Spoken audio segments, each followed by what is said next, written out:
Anxiety क्या होती है, इसको इस लेक्चर में डिटेल में हम डिस्कस करेंगे। फर्स्ट हम देख लेते हैं अपना सब्जेक्ट। तो सब्जेक्ट है हमारा फार्माकोथेराप्यूटिक, जो कि डी.फार्मा सेकेंड ईयर का सब्जेक्ट है। और देखिए इसमें सिलेबस हम देखें तो हमारा सेक्शन जे यहाँ पे चल रहा है साइकेट्रिक डिसऑर्डर।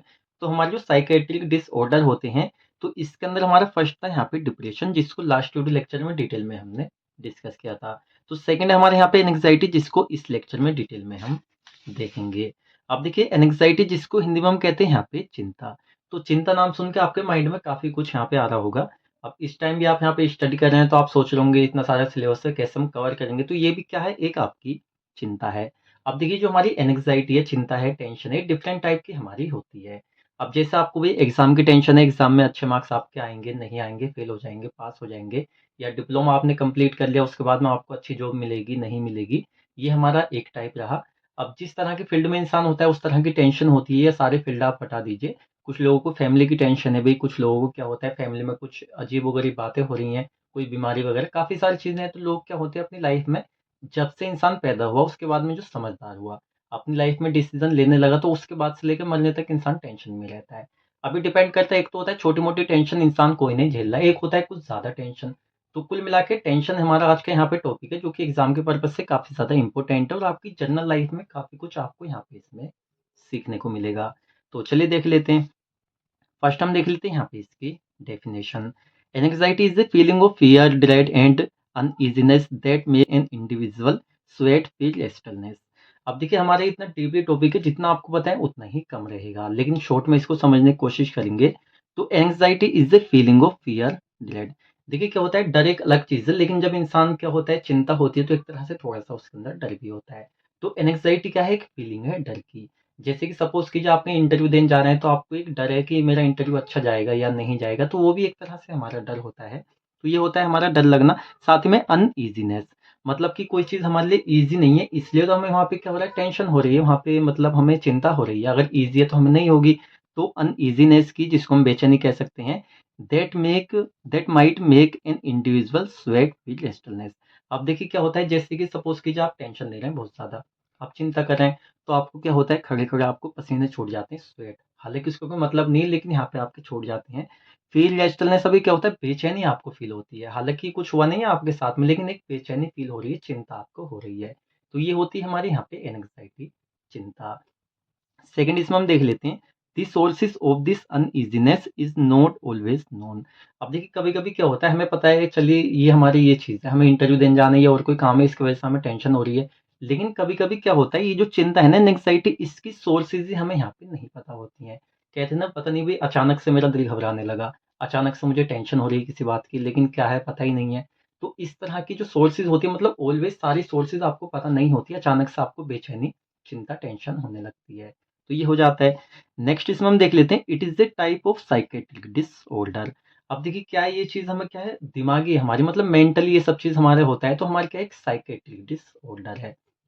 अभी जो एंग्जायटी है, चिंता है, देखिए हम इसको यहाँ पे डिसऑर्डर कह रहे हैं, लेकिन एक तरह से हमारी एक कंडीशन भी हो सकती है। तो देखिए एक चीज़ आपको यहाँ पे और भी समझनी ज़रूरी है, जैसे कि चिंता, छोटी-मोटी चिंता आप ले रहे हैं, जैसे कि थोड़ी बहुत आप चिंता भाई सभी की लाइफ में रहती है, तो उसको एक तरह से हम डिसऑर्डर नहीं कह सकते। अगर आप अपनी लाइफ में कुछ ज़्यादा ही टेंशन ले रहे हैं, किसी चीज़ को लेकर आपको ज़्यादा ही चिंता है, तो वो इस कैटेगरी में आती है। तो ये हमारा हो गया। सेकंड हम देख लेते हैं यहाँ पे इसकी इटियोलॉजी। देखिए इटियोलॉजी, इटियोलॉजी में वैसे सीधा हमें इसमें हम देखते हैं कारण क्या है हमारे चिंता के। तो जनरल लाइफ में हमारे काफ़ी सारे हो सकते हैं, लेकिन हम यहाँ पे थोड़ा एग्ज़ाम के पर्पज़ से हमने लिखे हुए हैं। जैसे फर्स्ट है जेनेटिक डिसऑर्डर। क्या होता है, कुछ फैमिलीज़ में ऐसा होता है, उनके जीन्स इस तरह के होते हैं, मतलब उनको फैमिली से चलता आ रहा है, वो लोग कुछ ज़्यादा ही टेंशन अपनी लाइफ में लेते हैं। तो जेनेटिकली क्या होता है, एक पीढ़ी से दूसरी पीढ़ी में आपके फादर से, मदर से आप में ये आ सकता है। सेकंड है यहाँ पे एनवायरमेंटल फैक्टर। अब एनवायरमेंटल फैक्टर में हमारी बहुत सारी चीज़ें आ जाती हैं, मतलब हमारे जो आस-पास का एनवायरनमेंट है, इसको लेके, या एक तरह से हमारी जो फिज़िकल कंडीशन है, सभी चीज़ें एक तरह से एनवायरनमेंट, हमारे जो फैक्टर्स हैं, उनमें आ जाती है चिंता के। तो बहुत सारे हैं, अगर ये आपको याद ना आए ना, तो आप अपने पास से बना के लिख दीजिए। वर्कलोड आप यहाँ पे लिख दीजिए, या और भी बहुत सारी चीज़ें जो पर्सनैलिटी वगैरह, सब आप इसमें यहाँ पे ऐड कर सकते हैं। नेक्स्ट है यहाँ पे अनरिकॉग्नाइज्ड मेडिकल कंडीशन। कभी-कभी क्या होता है, कुछ कंडीशन है जिसकी वजह से चिंता हो रही है आपको कि चलिए मेरा हेयर फॉल हो रहा है, या और बहुत सारी चीज़ें हैं। इंसान क्या है, चिंता है। भई आजकल हेयर फॉल का कुछ ज़्यादा ही मसला हो रहा है। हेयर फॉल से लोग डिप्रेशन में भी चले जाते हैं। चिंता तो फिलहाल नॉर्मली सभी को क्या हो रहा है, हेयर फॉल कुछ ज़्यादा हो रहा है आजकल लोगों का, कम-कम एज में गंजे हो रहे हैं लोग। तो ये भी एक तरह से क्या है, एंग्जाइटी है भाई, चिंता होती है, या कुछ हमारी ऐसी कंडीशन जो मेडिकली रिकॉग्नाइज्ड है, उनकी जांच नहीं की जा सकी, इतना डेवलप नहीं किया हमारे साइंस ने, तो वो भी एक मतलब कंडीशन हो सकती है। साथ ही में केमिकल इम्बैलेंस। देखिए क्या होता है, हमारे जो दिमाग है, हमारा जो ब्रेन है, अभी जो हमारी पूरी बॉडी की प्रोसेस चलती है, जैसे हमारा डोपामाइन जो होता है, हमारा न्यूरोट्रांसमीटर, जब हम खुश होते हैं हमारा रिलीज होता है, हमारा क्या हो गया भाई, और हमारे होते हैं, जैसे सेरोटोनिन हमारा हो गया, और भी होते हैं। तो कुल मिला के क्या होता है, हमारे पूरा मतलब न्यूरो ट्रांसमिशन वगैरह हो रहा है, न्यूरो ट्रांसमीटर एक जगह से दूसरी जगह ट्रांसमिट कर रहा है। तो ये सब जो हमारा केमिकल लोचा होता है ना दिमाग में, ये सब चीज़ें यहाँ पे आ सकती हैं। या और हम कह सकते हैं ऐसे पर्सनैलिटी हमारी हो गई, पर्सनैलिटी को देख के इंसान चिंता में रहता है, अभी कितना भी खा लूँ मोटा नहीं हो पा रहा मैं, ये हो गया। या निगेटिव इमोशंस इंसान को आ रहे हैं कि भाई कल मेरा जॉब नहीं लेगी तो क्या होगा। या देखिए कुछ लोगों को शादी को लेकर भी काफ़ी ज़्यादा टेंशन होती है। तो कुल मिला के काफ़ी सारी चीज़ें यहाँ पे, या वर्क का स्ट्रेस, मतलब काम बहुत ज़्यादा है जहाँ पे आपकी जॉब वगैरह इस तरह से, या इलनेस, आपको कोई बीमारी है तो आप सोचते हैं कि और किसी को बीमारी नहीं है, सिर्फ मुझे ही बीमारी है। तो बहुत ज़्यादा डीपली हम इसको यहाँ पे समझ सकते हैं। कुल मिला के इतनी इटियोलॉजी आपके लिए यहाँ पे इनफ रहेगी। इस तरह के पॉइंट आप अपने पास से इसमें बना के लिख सकते हैं। अब चलिए नेक्स्ट हम देख लेते हैं यहाँ पे इसकी पैथोजेनेसिस। यहाँ पे एटियोलॉजिकल फैक्टर्स हमारे बहुत सारे, जैसे हमने यहाँ पे देखे थे। क्या हो सकता है, जेनेटिक हो सकता है आपको, इन्वायरमेंटल भी आपको हो सकते हैं, हार्मोनल चेंजेस की वजह से यहाँ पे चिंता में आपको हो सकता है, साथ में केमिकल इम्बैलेंस। कुल मिला के जितने भी हमारे एटियोलॉजिकल फैक्टर हैं, कुछ भी हमारे यहाँ पे फैक्टर रहे, इन्होंने सब में ने मिलकर यहाँ पे क्या किया, abnormal functioning of non epinephrine, साथ में डोपामाइन एंड सेरोटोनिन। तो ये क्या है, हमारे जो न्यूरोट्रांसमीटर, जैसे भी हमारा डोपामाइन है, सेरोटोनिन है, यहाँ पे एपिनेफ्रिन है, तो कुल मिला के इनकी जो नॉर्मल फंक्शनिंग होती है, जो हमारी मतलब पूरी फंक्शन हमारे ब्रेन में हो रही है, इंसान खुश रहता है, डोपामाइन रिलीज हो रहा है, सेरोटोनिन रिलीज हो रहा है, एपिनेफ्रिन हो रहा है, तो सब चीज़ हमारी नॉर्मल चल रही है, अगर ये अच्छी फंक्शनिंग कर रहे हैं तो। लेकिन इसमें क्या होता है, इन सभी इटियोलॉजिकल फैक्टर की वजह से यहाँ पे कोज हो जाती है एबनॉर्मल फंक्शनिंग। मतलब जो नॉर्मल फंक्शनिंग वो हमारी एबनॉर्मल हो जाती है, अच्छे से वहाँ पे फंक्शनिंग नहीं हो पा रही है। और देखिए जब यहाँ पे एबनॉर्मल फंक्शनिंग होगी तो आगे की हमारी जो प्रोसेस है वो भी सारी डिसबैलेंस हो जाएगी, मतलब वह एबनॉर्मल हो जाएगी, फिर नॉर्मल वहाँ पे नहीं रहेगी। अब इससे होगा क्या, एबनॉर्मल फंक्शनिंग से यहाँ पे हिप्पोकैम्पस और साथ में हमारा सिंगुलेट गाइरस जो है एबनॉर्मली प्रोसेस क्रिएट, ये क्या कर देता है, हमारा एबनॉर्मली प्रोसेस क्रिएट कर देता है। मतलब कि ये क्या होता है, एक डर वाली कंडीशन को यहाँ पे कोस कर रहा है, मतलब ऐसा फील करा रहा है कि हाँ भाई किसी चीज का डर है, मतलब सिग्नल दे रहा है ये आगे से। अगर हमारे यहाँ पे जो ये एबनॉर्मल फंक्शनिंग है, अगर ये नहीं होती तो हमारी वाली फीलिंग जो हमारे यहाँ पे क्रिएट है, प्रोसेस क्रिएट एबनॉर्मली, ये होता ही नहीं। यहाँ पे क्यों कोस हो रहा है, क्योंकि यहाँ पे एबनॉर्मल फंक्शनिंग हो रही है। अब इसके यहाँ पे होने से क्या होता है, हमारे जो यहाँ पे एमिगडाला यहाँ पे एक्टिविटीज है फियर रेस्पॉन्स, मतलब हमारा जो एमिगडाला होता है यहाँ पे, ये एक्टिवेट कर देता है फियर रेस्पॉन्स को, मतलब जो फियर डर वाला रेस्पॉन्स है उसको ये एक्टिवेट कर देता है। और जब इसने फियर वाला जो यहाँ पे रेस्पॉन्स है, मतलब उसको एक्टिवेट किया है, तो आगे की जो हमारी पूरी फंक्शनिंग है ना, वहाँ पे बिल्कुल डर वाली फीलिंग हमारी बॉडी को करेगी। जैसे कि यहाँ पे एक्टिवेशन हो जाएगा हाइपोथैलेमस पिट्यूटरी एड्रिनल कॉर्टेक्स का एक्सिस का। और इसके होने से यहाँ पे क्या होगा, अब देखिए टेंशन वाली फीलिंग है, इसको आप दिमाग में रखना, फियर वाले यहाँ पे रेस्पॉन्स आ रहा है, तो यहाँ पे इंक्रीज हो जाएगा कोर्टिसोल रिलीज। अब हमारा कोर्टिसोल यहाँ पे क्या होता है, ये होता है हमारे स्ट्रेस हार्मोन। और जब हमारा स्ट्रेस हार्मोन रिलीज होगा तो जाहिर सी बात है हमें चिंता होगी, एंग्जाइटी डिसऑर्डर होगा, क्योंकि यहाँ पे हमारा स्ट्रेस हार्मोन जितना ज्यादा यहाँ पे रिलीज होगा ना, उतनी ही ज्यादा ये चीज हमारी होगी। ये हमारी एक हो गई। सेकंड यहाँ पे क्या होता है, यहाँ पे हमारे जो एमिगडाला यहाँ पे एक्टिवेट कर रहा है फियर रेस्पॉन्स को, तो यहाँ पे एक्टिवेशन हो जाता है autonomic nervous system and adrenal medulla का। अब एड्रिनल मेडुला यहाँ पे इसको हम कह सकते हैं हमारी एड्रिनल जो ग्लैंड्स होती हैं, अगर इनका यहाँ पे ज्यादा एक्टिवेशन हो रहा है तो कह सकते हैं जो हमारी एड्रिनल ग्लैंड्स होती हैं ये रिलीज करती है हमारे यहाँ पे एपिनेफ्रिन, हम इसको कह सकते हैं, या हम इसको यहाँ पे एड्रिनलिन भी कह सकते हैं। ये क्या होता है हमारे यहाँ पे एपिनेफ्रिन, एड्रिनलिन हमारा हार्मोन होता है, न्यूरोट्रांसमीटर हम इसको कह सकते हैं, जो कि इसका यहाँ पे मतलब एक स्ट्रेस वाला हमारा ये हार्मोन कह सकते हैं, तो यहाँ पे ये हो रहा है। तो यहाँ पे इसका जो रिलीज है ये बढ़ रहा है, मतलब इंक्रीज हो रहा है, तो इससे क्या होता है यहाँ पे एंग्जाइटी डिसऑर्डर वाला हमारे यहाँ पे कंडीशन होती है।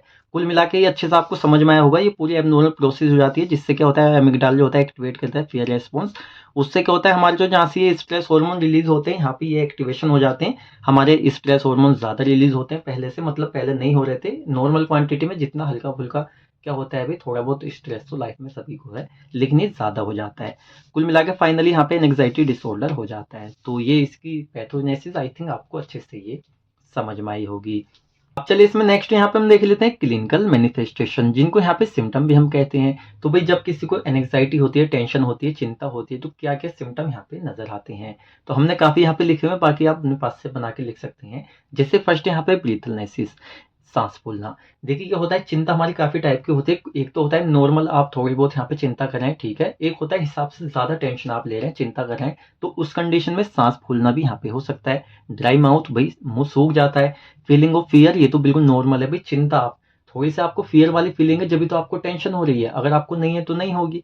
नाइट मेयर्स, भाई क्वालिटी इन स्लीपिंग, तो एक तो आप नॉर्मली स्लीप कर रहे हैं, मतलब सो रहे हैं, और सेकंड क्या होता है, आपको हिसाब से ज्यादा टेंशन है, आप सॉन्ग सुन रहे हैं भाई, या आप मूवी देख रहे हैं, लेकिन फिर भी आपको नींद नहीं आ रही है, तो यहाँ पे हो सकता है। नेक्स्ट है यहाँ पे स्वेटी हैंड्स, हाथों में पसीना। क्या होता है ना, जैसे आपने हाथ रखे हुए दोनों हाथ, मतलब पसीना आता है, स्वेट आता है ऑटोमेटिकली। और नेक्स्ट यहाँ पे रैपिड हार्ट बीट। देखिए रैपिड हार्ट बीट जो है, ये एक तरह से कह सकते हैं बिल्कुल कॉमन सिम्टम्स है। क्या होता है, कुछ लोगों को जब हिसाब से ज्यादा यहाँ पे टेंशन होती है ना, एंग्जाइटी, चिंता, तो यहाँ पे हार्ट बीट ऑटोमेटिकली यहाँ पे इंक्रीज हो जाती है, और कुछ लोगों का बीपी भी यहाँ पे बढ़ सकता है। तो इतने सारे हमने लिखे हुए हैं, और आप अपने पास से यहाँ बना के लिख सकते हैं। इसमें नेक्स्ट यहाँ पे हम देख लेते हैं नॉन फार्माकोलॉजिकल मैनेजमेंट। भाई बिना दवाई के कैसे हम इसको यहाँ पे टेंशन को दूर कर सकते हैं। अब देखिए जो यहाँ पे एंग्जाइटी है, टेंशन, आपकी चिंता, तो क्या होता है, इसको बिना दवाई को इजीली यहाँ पे ट्रीट किया जा सकता है। अगर आप एक लिमिटेड लेवल पे आप चिंता कर रहे हैं, एंग्जाइटी है आपको, तो ऐसा हम क्यों कर रहे हैं, क्योंकि सपोज कीजिए आपको बहुत ही ज्यादा टेंशन हो रही है, तो पहले आप क्या कीजिए, हम अपने अकॉर्डिंग बताएं तो आप एक प्लेन पेपर लीजिए, आप एक पेन लीजिए, और उस पर आप अपनी सारी टेंशन लिख लीजिए। भाई ऐसी क्या चीज़ है जिसकी वजह से आपको टेंशन हो रही है, और आप सोचिए इनको कैसे दूर किया जा सकता है। जैसे अभी आपको एग्जाम की टेंशन है, तो सीधा सीधा आप क्या करिए, अच्छे से भी पढ़ाई कीजिए, अच्छे से आप पढ़ाई करेंगे, अच्छे आपके मार्क्स आएंगे, टेंशन दूर हो जाएगी। सेकंड, आपको अगर डिप्लोमा के बाद में जॉब की टेंशन है, तो कुछ माइंड में ऐसे थॉट लाइए, भाई मेरी जॉब लगती है, ठीक है, जॉब नहीं तो अपना काम कर लूंगा, क्लिनिक पे किसी के लग जाऊंगा, हॉस्पिटल में कर लूंगा, या अपना मेडिकल डाल लूंगा। तो इस तरह से अपने माइंड में कुछ चीज़ें सोचिए, और उस टेंशन से आप बाहर निकलिए। तो इस तरह के हमारे कुछ यहाँ पे जो थेरेपीज वगैरह होती है, उनको हम देखेंगे, जो कि हमारे साइकेट्रिक डॉक्टर होते हैं वो देते हैं। जैसे यहाँ पे कोग्निटिव बिहेवियरल थेरेपी, जो आपका बिहेवियर है उसके लिए थेरेपी दी जाती है, तो ये एक थेरेपी है। साथ में यहाँ पे स्लीपिंग इनफ, ज़्यादा से ज़्यादा आप यहाँ पे सोइए, मतलब जो आपकी नींद है उसको आप पूरा कीजिए। ऐसे नहीं दिन में आप 2 से 3 घंटे सो रहे हैं, पूरा 6 से 7 घंटे, 8 घंटे आप यहाँ पे सोइए। और नेक्स्ट यहाँ पे अवॉइड एल्कोहल। असल में जो हमें यहाँ पे एंग्जाइटी होती है, चिंता होती है, तो हम कुछ लाइफ में खुद ऐसा कर रहे हैं जिसकी वजह से हमें हो रही है, बहुत ज़्यादा ड्रिंकिंग कर रहे हैं, जो सोसाइटी में आपकी इज्जत वगैरह नहीं है, इस तरह से लोग आपकी फैमिली को बुरा कहते हैं, आपको कह रहे हैं, तो यहाँ पे अवॉइड कीजिए अल्कोहल को, ये आपको काफ़ी ज़्यादा हेल्प यहाँ पे देगा। हेल्दी डाइट, एक अच्छी आप डाइट लीजिए जिससे आपकी पर्सनैलिटी भी अच्छी हो, जिससे आपका कॉन्फिडेंस थोड़ा सा अच्छा हो, चिंता आपकी कम हो। साथ में यहाँ पे साइकोथेरेपी, साइकेट्रिक वगैरह के थ्रू काफ़ी दी जाती है, वो आप ले सकते हैं। एक्सरसाइज कीजिए, साथ में यहाँ पे स्टेइंग एक्टिव। देखिए एक्टिव रहिए हर टाइम, अगर आप अपनी लाइफ में एक्टिव रहेंगे ना, तो टेंशन वगैरह आपको रहेंगी, लेकिन फिर भी आप मतलब उससे ज़्यादा लॉस आपका नहीं होगा। तो ये हमारा हो सकता है। नेक्स्ट है यहाँ पे फार्माकोलॉजिकल मैनेजमेंट। भाई ट्रीटमेंट किस तरह से किया जाए इस टेंशन का, चिंता का, एंग्जाइटी का। तो यहाँ पे एंटी एंग्जाइटी मेडिकेशन हमारी आती है काफ़ी सारी। देखिए यहाँ पे एंटी एंग्जाइटी मेडिकेशंस, असल में हमारी सारी वो दवाइयाँ होती हैं जो क्या होता है, हमारी जो एबनॉर्मल फंक्शनिंग हो रही है उसको नॉर्मल करती हैं। और मेनली इनको खाने के बाद में आपको स्लीप ज़रूर आएगी, नींद ज़रूर आएगी। आपको बहुत सारी टेंशन हो रही है, चिंता हो रही है, आपको नींद आ गई, बस जब तक आप सो रहे हैं, जब तक तो कोई टेंशन ही नहीं है आपको, तो सबसे अच्छा है कि आप सो जाइए। तो यहाँ पे बेंजोडाइजेपाइंस हमारी एक कैटेगरी, जिसमें हमारी एल्प्राजोलम आती है, नेट्राजेपाम आती है, डायजेपाम आती है। और ये एल्प्राजोलम वगैरह जो है, ये वही हमारी दवाइयाँ हैं, जो क्या होता है कभी कभी में नींद नहीं आती है, नींद लाने के लिए हम खाते हैं, वही दवाइयाँ हैं। साथ में एंटी डिप्रेसेंट ड्रग्स। अब आप सोचेंगे सर यहाँ पे एंग्जाइटी में एंटी डिप्रेसेंट ड्रग हम क्यों ले रहे हैं। देखिए हिसाब से ज़्यादा जब हमें टेंशन होती है ना, चिंता होती है, तो उस कंडीशन में हम डिप्रेशन में भी चले जाते हैं। तो यहाँ पे दवाई हमारी काम आती हैं। एंटी डिप्रेसेंट ड्रग्स में हमारी यहाँ पे ड्रग है एमिट्राइपेटेलिन, तो ये हमारी हो जाती है। अच्छा नेक्स्ट हमारे यहाँ पे बीटा ब्लॉकर्स हम इसमें ले सकते हैं, हमारा प्रोप्रेनोलोल आता है। तो कुल मिला के काफ़ी सारी ड्रग्स जो एंग्जाइटी में यहाँ पे हम ले सकते हैं। लेकिन असल में क्या है, अगर जो आपकी चिंता है, आप उसको थोड़ा सा भाई, आप बैठिए थोड़ा सा, लोगों के फ्रेंड्स के साथ में बैठिए, उन्हें अपनी चिंता बताइए, वो कुछ हेल्प करेंगे, तो इस तरह से आप इसको दूर कर ले तो काफ़ी अच्छा रहेगा। तो ये हमारे जो यहाँ पे डिसीज थी, डिसऑर्डर था हमारे यहाँ पे एनग्जाइटी, इसी के साथ में हमारा कंप्लीट हो जाता है। अब देखिए लेक्चर आपको अच्छा लगा है तो वीडियो को लाइक कीजिए, और इतना ज़्यादा हम कहते नहीं, लेकिन अगर आपको लेक्चर भी अच्छा लगता है, आपको हेल्प मिली, तो आप यहाँ पे सब्सक्राइब भी कर सकते हैं। बाकी कोई भी आपका डाउट है पूरे ही टॉपिक से रिलेटेड, आप सीधा कमेंट सेक्शन में पूछ सकते हैं, आपका डाउट वहाँ पे क्लियर कर देंगे। तो चलिए हम मिलते हैं जल्दी आपसे नेक्स्ट वीडियो लेक्चर में।